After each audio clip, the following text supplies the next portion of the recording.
Saludos, una vez más nos encontramos aquí en el segmento El Tintero de la Estrella de Panamá y el Siglo, donde cada semana entrevistamos a escritores y personajes de la literatura panameña.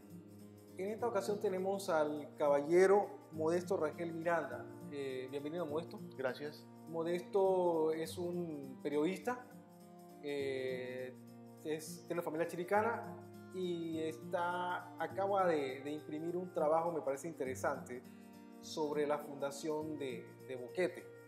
Él nos va a hablar un poquito acerca de ese trabajo y por qué nació ese interés de dar a conocer esa parte de la historia de la población chilicana. Modesto, cuéntame, ¿cómo nace esa idea de sacar un libro sobre la historia de la fundación de Boquete? ¿No había publicaciones de esa naturaleza o qué te motivó a hacer esto? Bien, me traslado a enero del 2018 cuando fui de vacaciones con mi hijo, normalmente allá a Boquete. Siempre me gusta ir a Boquete porque es parte de mi vida, me crié allá desde niño y me llamó mucho, pues, leí un libro que hablaba sobre la fundación de la ciudad de Boquete y que realmente, pues, pensé que ese libro era completamente original, pero como todo buen periodista, tiene el deseo de encontrar qué hay más allá, no me llenó la confianza ese libro. Entonces le dije a mi hijo, voy a empezar a investigar sobre la verdadera fundación de la ciudad de Boquete. Tomé un título, el libro se titula Boquete, 108 años de aniversario de fundación, y realmente me pareció interesante. Y comencé a investigar sobre los principales orígenes de cómo se dio la fundación y me quedé extrañado porque Boquete no empezó en 1911. Boquete empieza en el año 10.000 a.C. con las primeras migraciones que venían del Polo Norte y en la descendencia de los indígenas que llegaron a nuestro país. Si puedes ver en la historia de nuestro país, los indígenas que hay hoy en día en la región de Chiriquí y Bocas del Toro y parte de Veragua tienen sus antecedentes los tiempos de la conquista en Estados Unidos, mucho antes, los Pieles Rojas, bajando para el norte, para abajo, los aztecas de México, los mayas. Fue una mezcla total que ellos dieron aquí. Entonces, ese libro lo complemento el desenlace histórico que ellos tuvieron, el movimiento de guerra, o sea, la independencia, su deseo de separación de España, y a la vez cuál fue el vínculo con Colombia, cómo Boquete se interrelaciona en ese movimiento, de dónde nace el movimiento separatista, que tiene que ver algo porque hubieron dos personas, Mario J. Valdía y el doctor Justo Rosemena, que en ese entonces, en tiempo de la Unión a Colombia, mantenían una discrepancia sobre la separación e independencia del Istmo. El doctor Mario J. Valdía decía que Panamá no debía separarse. Siendo él chiricano, puede imaginarse que eso es algo que a cualquiera le hubiera ofendido. Pero verdaderamente el doctor Justo Rosemena abogaba por una independencia, una soberanía total para nuestro país, como lo estableció en el Estado Federal del Istmo. Desde ese momento, 1849 al 55, hay un proceso grande que se da en nuestro país, que se da la construcción del ferrocarril. ¿Qué sucede? Hay muchos norteamericanos que llegan a Panamá con la construcción.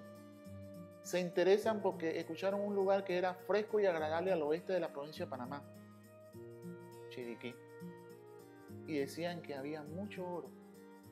Eso despierta más el interés que había dado el capitán Sutter en California en 1846 con las minas de oro de California. Los norteamericanos aquí dicen, vamos a buscar ese oro, vamos a buscar ese lugar tan fresco. Y se encontraron con la provincia de Chiriquí, que tenía un lugar fresco, tierra adecuada para la agricultura, la ganadería, y así comenzó la fundación de Boquete. El primer fundador que llegó se llamaba Morris Wassner, era un biólogo minero alemán. Recorrió los lugares que hoy existen, que hoy es Jaramillo Arriba, Jaramillo Abajo, Alto Kiel, Horqueta y Bajo Mono. En ese sector hay una catarata que se le llama San Ramón. Muchas veces la he ido a visitar. Detrás de esa catarata hay piedras en gran cantidad y se preguntarán ¿qué hay ahí? Pues en ese lugar alberga una gran cantidad de oro guardado. Todavía está el oro guardado. Debe estar guardado porque han ido personas que acabar y es imposible.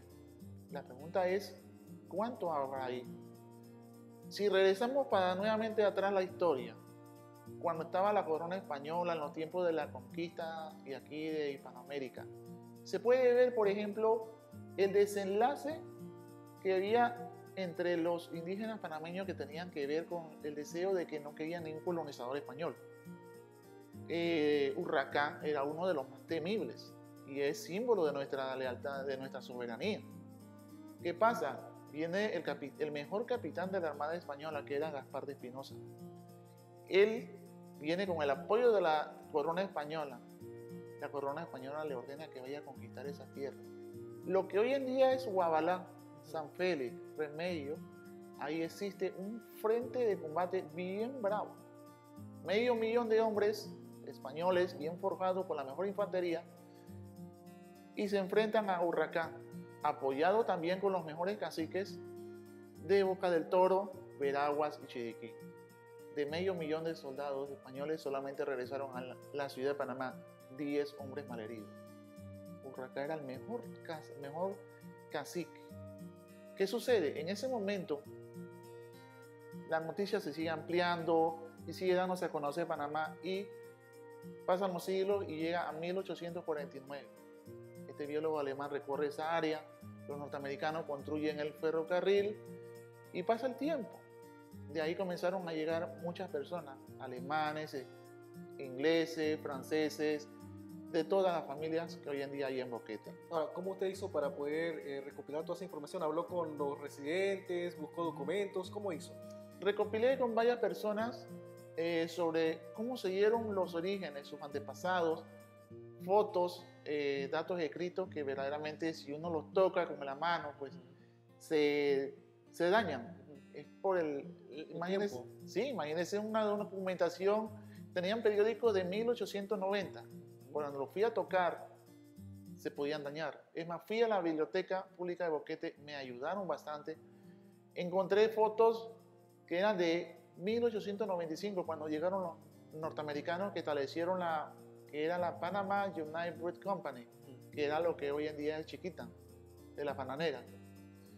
Y ahí comienza el movimiento de ellos aquí, en ese lugar.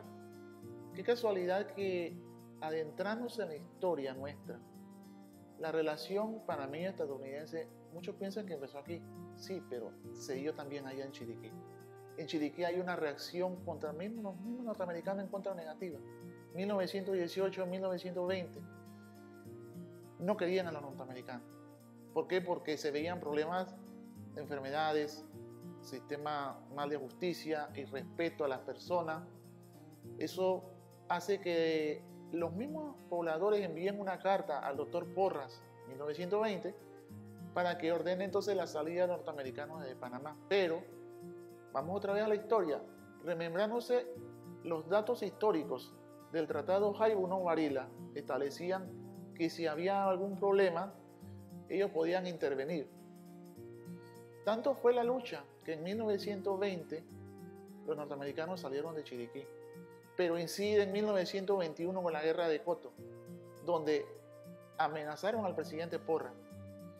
Y es en base a eso también que me llamó la curiosidad de que si uno va a los datos, y algunas personas lo decían en Chiriquí, y todavía eso está en el ambiente nacional, de que el doctor Porras es un traidor. Realmente, traidor sí, porque vendió las tierras a Costa Rica y luego se firmó el Tratado Arias Calderón, pero verdaderamente no fue así. La guerra comienza el 21 de febrero de 1921. El marzo de ese año le hice a los ticos que salgan de Coto, pero ¿qué sucede? El embajador de los Estados Unidos aquí en Panamá emite un comunicado al presidente de los Estados Unidos en ese entonces. ¿Y qué sucede? Le envían una carta al doctor Porras, siendo el presidente, y le dice que si no sacan a los soldados panameños de la región de Coto, iban a ponerle 2 barcos de la Marina. Y fue cierto, le pusieron el acorazado Sacramento y el Pensilvania para amenazar. Entonces, ¿qué podía hacer el presidente Porras? Nada. Entonces, son todas esas recopilaciones que fui investigando, fui investigando hasta que me llamó mucho la atención. Ya. ¿Su abuelo también participó en la guerra de Coto? Mi abuelo participó en la guerra de Coto en 1921, tenía solamente 19 años.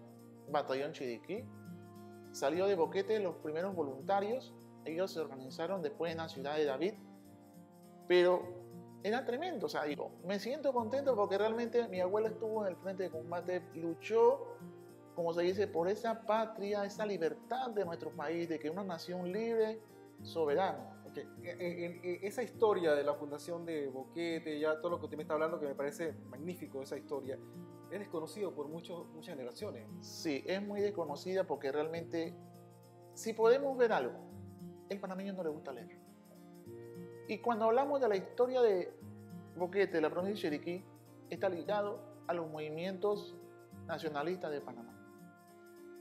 Si uno se puede recordar bien cierto, es los jóvenes de aquel entonces no querían al sistema norteamericano en el INE. De 1903 a 1964 se pudo ver esa reacción. En el 64 fue prácticamente lo que selló el movimiento, no solamente en Panamá, sino a nivel nacional, y más en Chiriquí. Me da tristeza hoy en día ver, por ejemplo, que haya jóvenes que desconocen de la historia nuestra. Incluso, por ejemplo, en Chiriquí, yo no soy apático a ellos porque ellos ya son turistas, ok, muchos residen allá. Pero sí una vez, hace como 3 años, hubo un problema que se dio en el sector de Valle Escondido, donde unos norteamericanos querían izar la bandera de Estados Unidos. Tuvieron una discusión con el gobernador y el gobernador de la provincia de Chiriquí le dijo que se izaba solamente una sola bandera, la de Panamá. Y fue una actitud muy bien, muy positiva, porque digo, realmente todavía tenían ese sueño de lo que era la zona del canal. Entonces, todos esos datos los fui recopilando en ese libro y que ya reposan, el libro ya reposa en la alcaldía de Boquete. Ahora, ¿cuántos ejemplares va a sacar usted? ¿Se va a publicar? ¿De qué forma se va a publicar? Bien, para este año, diciembre de 2019, pienso tirar un ejemplar para la sección, el programa cultural Culturama en Radio Chiriquí, dedicárselo especialmente, pero quiero ampliar más todavía el libro. O sea, me han llamado la atención, por ejemplo, los soldados de Coto, la intervención que hubo en Chiriquí, el ferrocarril, cómo se amplió más todavía, o sea, y el sistema de correo. El sistema de correo en Boquete era un sistema obsoleto. Puede imaginarse de 1908, cuando ya nos habíamos separado de Colombia, todavía existía el sistema de correo de Colombia. ¿Qué pasa? Se anexa al Tratado de 1903, se introduce el sistema de correo que se utilizaba en los Estados Unidos. Entonces, de ese entonces para acá, se estaba utilizando el sistema de correo, sistema US Postal Service, y después los famosos depósitos donde se ponían las cartas y el sistema postal. Eso realmente me llamó mucho la atención también. O sea, son 3 temas que para diciembre de este año pienso completar el libro, aumentarlo un poco más, y para el año 2021, cuando Boquete ya cumpla 110 años de fundación, la Feria de la Flor y el Café cumpla 70 años, y los soldados de Coto, que realmente es algo muy histórico para nuestro país, se cumplan 100 años de esa gesta, de la guerra de Coto en nuestro país. Pienso sacar 5 ejemplares. 5 ejemplares de ese libro. Para el año 2021. ¿Eso lo va a regalar? Lo voy a donar a 5 lugares. Uno es el cuartel de bomberos, el colegio Benigno Tomás Argote, donde estuve, en el que fue mi alma mater, el patronato de la feria, la escuela Josefa Montero de Vázquez y la biblioteca pública. Ahora, ¿ese libro trae fotografías viejas? Sí, trae fotografías viejas. Estuve tratando de conseguir algunas fotos a colores, pero se me fue difícil porque, imagínense, en ese entonces estaban las primeras cámaras que salían y no era fácil. Pero sí, evidentemente, va a ser un libro que va a impactar. Ahora, ¿ese libro usted lo está patrocinando de su propio bolsillo o tiene la ayuda de alguna entidad? No, es propio mío. Lo estoy haciendo yo propio mío. ¿Hasta ahora cuánto le ha salido eso? ¿Se puede saber? Bueno, me ha salido entre la impresión y lo demás casi como $60. Ajá. Pero voy a hacerlo porque no es, mira, no es el costo, no es lo que verdaderamente significa económicamente, sino es destacar la verdadera. O sea, ¿por qué hay que ceñirse a cosas que no son? Uno tiene que buscar la evidencia. Como periodista, como investigador que soy, voy a buscar esos datos. El libro no va a contar de muchas bibliografías, para que no digan que hay flyers, para que no digan que se te... No, todo va a ser evidencia en la que yo mismo voy a plasmar cómo se dan los datos históricos, la vivencia real. El primer ejemplar salieron con 301 páginas, fotos de ese tiempo. Voy a hacerlo nuevamente, ampliarlo más todavía. Evidencia, o sea, es como si uno se metiera a una piscina. Con el mejor equipo vas al fondo y vas a buscar. Que un libro me diga algo, yo no me considero, o sea, el libro me lo dice, perfecto, pero yo no confío todavía. Yo quiero investigar más allá. ¿Por qué? Recuerdo siempre las 5 palabras: qué, quién, cómo, cuándo, dónde y por qué. Y eso va a ser, como se dice, el despertar. Para que la gente vea, uno, quiénes fueron los verdaderos soldados que defendieron nuestro país en la guerra de Coto. Y 2, para que se den de cuenta de que el doctor Porras no fue ningún traidor. Porque ya está bueno de que en nuestro país se diga que él vendió las tierras de Costa Rica, de Panamá, a los ticos. Y no fue así. Fue por una intromisión de los Estados Unidos amparados en el Tratado de 1903, como siempre lo habían hecho en el Tratado de 1846, el Bicla Mayayín, donde que, entre comillas, decían que era para la supuesta defensa, seguridad y mantenimiento de la paz en el territorio nacional.